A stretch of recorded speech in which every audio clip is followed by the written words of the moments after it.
Bonjour à tous. Comme prévu, nous nous retrouvons aujourd'hui pour le chapitre 1 de la première partie de Ma parole aux animaux. Il y aura 4 vidéos pendant lesquelles vous ne me verrez pas car nous vous les proposons en illustration audiovisuelle. Vous pouvez d'ores et déjà lire ce chapitre directement sur Wattpad. Quant à moi, je vous souhaite à tous une bonne écoute et un bon visionnage.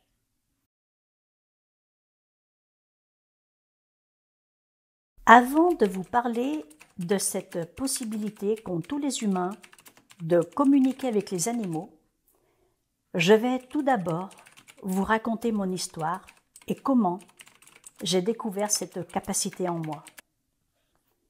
Je ne voudrais pas vous ennuyer avec ma vie, mais je suis obligée de vous raconter comment les animaux ont communiqué avec moi et particulièrement pourquoi, de quelle façon j'y suis arrivée et comment vous pouvez y arriver aussi. Cette découverte a transformé ma vie et m'a fait découvrir un monde merveilleux, celui de l'apprentissage d'une autre langue, la langue des animaux. Et surtout, cette découverte m'a fait comprendre que si nous le désirons, nous ne nous sentirons jamais seuls.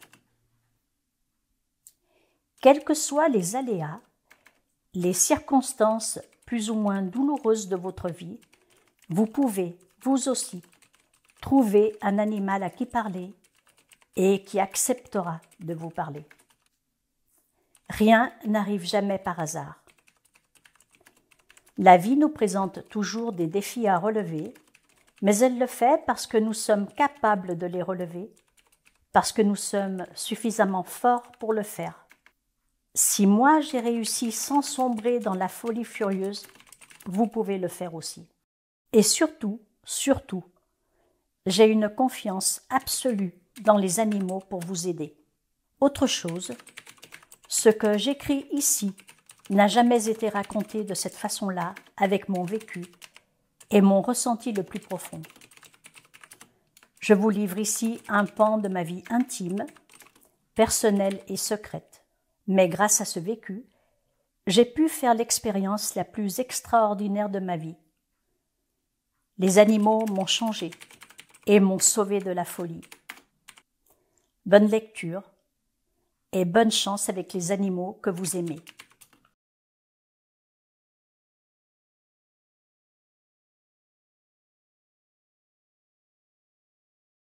J'ai 4 ans, c'est le mois d'août et je passe les vacances à Barcelone chez ma grand-mère.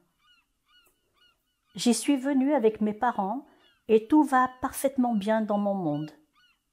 Je suis une petite fille heureuse, il fait soleil, le sable de la plage est agréable sous mes pieds, les vagues viennent chatouiller mes orteils et me procurent des petits frissons de plaisir. Ma grand-mère est adorable, toujours à me gâter, à me dire à quel point je suis une petite fille merveilleuse, belle, talentueuse, et je la crois. Je la crois au point que j'imagine que rien de fâcheux ne peut m'arriver, que le bonheur que j'éprouve est éternel. Bien évidemment, lorsqu'on est heureux et que l'on vit ce bonheur au moment présent, on ne le mentalise pas, on n'y pense pas, on le vit tout simplement. Ce n'est que bien plus tard que j'ai pu mettre ces mots sur mon vécu. Mon père s'occupe de moi, il m'apprend à jouer aux dames, aux cartes, il m'enseigne des stratégies pour gagner. Il m'enseigne aussi l'espagnol, le parler, le lire et l'écrire. Mais comme il fait cela en jouant et presque sans le faire exprès, je ne réalise pas qu'il s'agit d'un apprentissage. Comme mon père est très content d'avoir une adoratrice subjuguée, toujours prête à l'imiter, il m'enseigne aussi l'arithmétique, sa passion. Ses passions deviennent mes passions. À 4 ans, je parle français et espagnol, je sais lire les 2 langues et j'enrage de ne pas savoir encore les écrire bien comme il faut.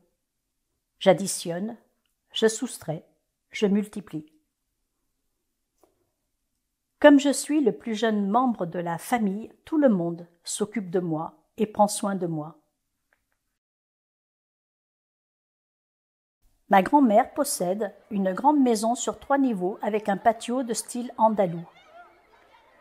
J'ai beaucoup de place pour jouer avec mes copains et copines dans cette maison qui m'appartient, presque.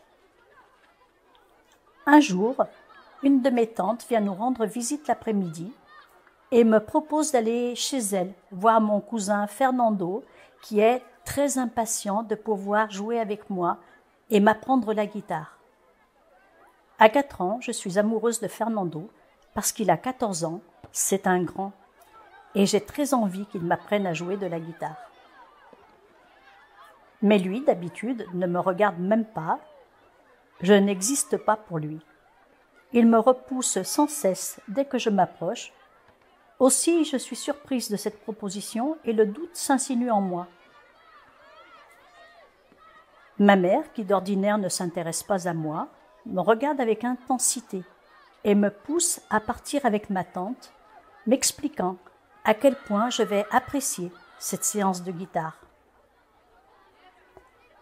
Je n'ai jamais oublié le regard de ma mère. C'est le regard du mensonge. Vous vous doutez de la suite, Fernando n'est pas là et ma tante me couche pour faire la sieste. La sieste, moi qui ne dors jamais la journée. Je passe ainsi 2 heures chez elle à m'ennuyer ferme. Je commence à me sentir en colère et j'ai envie de rentrer. Alors, bien évidemment, je fais ce que les adultes appellent un caprice. Je hurle pour qu'elle me ramène chez la Yaya. Yaya est le nom pour lequel j'appelle ma grand-mère.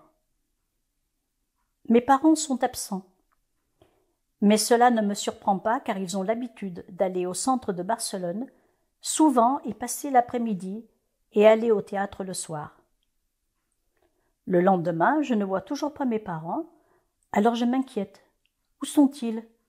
Je pose la question à ma grand-mère qui l'ignore et passe à autre chose. Je repose la question le soir, même silence.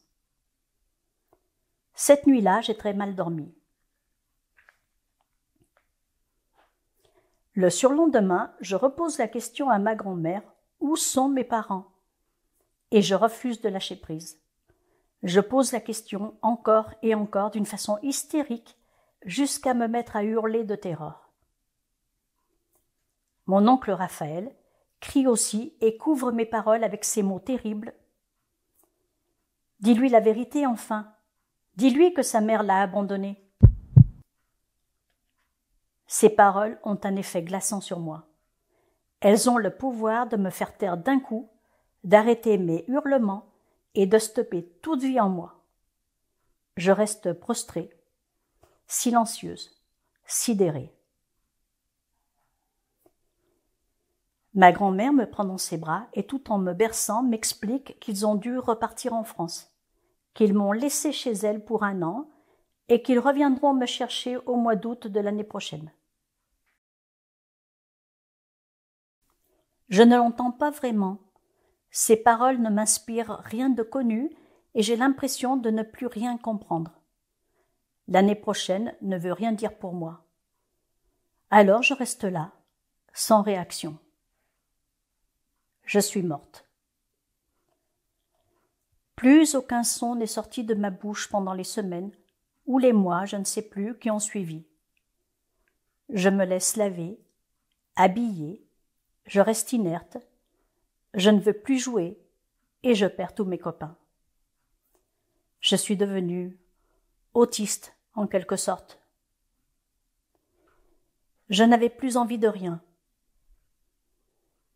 Ma grand-mère et le reste de ma famille, mes oncles et tantes célibataires, jeunes et très nombreux à vivre dans la maison familiale, se faisaient énormément de soucis pour moi. Ils m'ont amenée chez des médecins.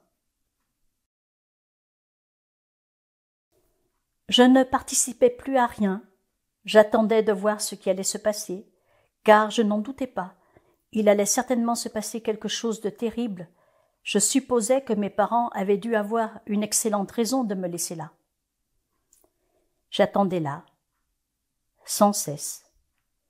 J'attendais encore et encore, inlassablement. Puis j'ai perdu espoir.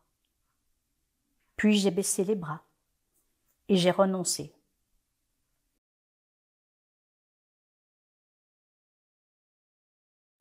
J'ai également perdu ma joie de vivre et ma confiance en les autres.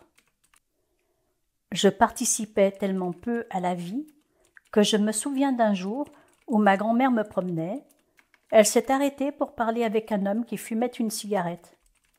Sans le faire exprès, parce qu'il faisait de grands gestes avec ses bras, sa cigarette s'est posée sur mon poignet. J'ai ressenti une douleur fulgurante, mais bizarrement, je n'ai ni hurlé ni pleuré, comme si cette douleur n'était pas moi. C'est bizarre de dire cela, mais c'est encore plus bizarre de le ressentir. Je sentais la douleur de la brûlure sur mon poignet, mais c'est comme si cette douleur ne me faisait pas mal, ne me faisait pas souffrir.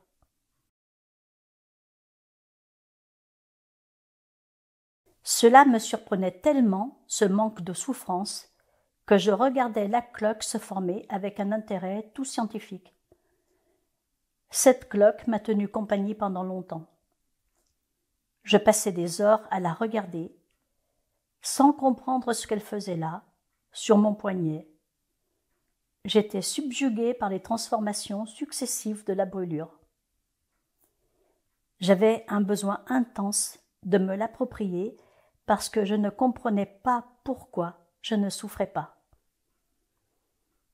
Aujourd'hui, il me reste une toute petite trace de couleur marron sur mon poignet gauche qui me rappelle que l'on peut souffrir sans avoir mal, ou l'inverse, avoir mal sans souffrir. Je vous rassure tout de suite, il n'était rien arrivé de fâcheux à mes parents. Simplement, ma mère était submergée par tout le travail qu'elle avait avec 2 enfants.